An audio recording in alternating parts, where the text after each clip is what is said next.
We have his name as Vem, V-E-M, Miller, M-I-L-L-E-R, and his birth date is 10/26 of 1974. And the reason why I gave it to you like that is I will explain later. He approached the outside perimeter, gave all indications that he belonged there, that he was a participant that was allowed to get into VIP and to and a press corps, and so he was allowed through that outer perimeter. As he got to the inside perimeter, where deputies were conducting obviously a more thorough evaluation of the vehicles that were coming in, there were many irregularities that popped up. The deputy noticed that the interior of the vehicle was in quite disarray. The vehicle had an obviously fake license plate, and that prompted further investigation from our deputy into why the person was there and what he was doing. During that investigation, the deputy eventually found multiple passports with multiple names, multiple driver's license with different names. The vehicle was unregistered, and the license plate was what we in law enforcement would recognize as one that is homemade and indicative of a group of individuals that claim to be sovereign citizens, and assuming the deputy assumes that he was part of that identifying group. So during the investigation, obviously those identification documents were found, in addition to a loaded handgun and a shotgun. Obviously, this was before the former president arrived. The person was taken into custody. He was eventually booked into jail on those charges, and eventually he was released.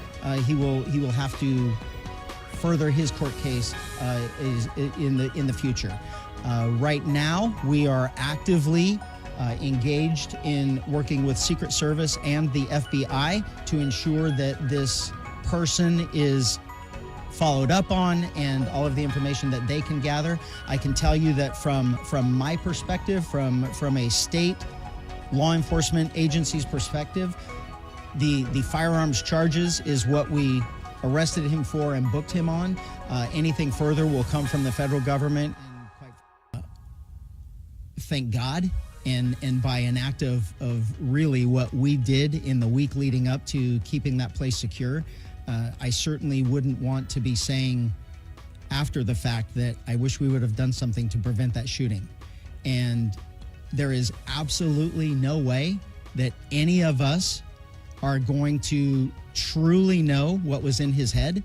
I can tell you that none of the other probably 50,000 people that showed up yesterday for that event brought multiple passports with different names and guns. This is what I'm glad of. This is what I am very glad of. I know that the presence that we had at the rally with deputies, with snipers, with counter snipers, and Secret Service snipers and counter snipers, I am glad that we're not talking about this after we shot him.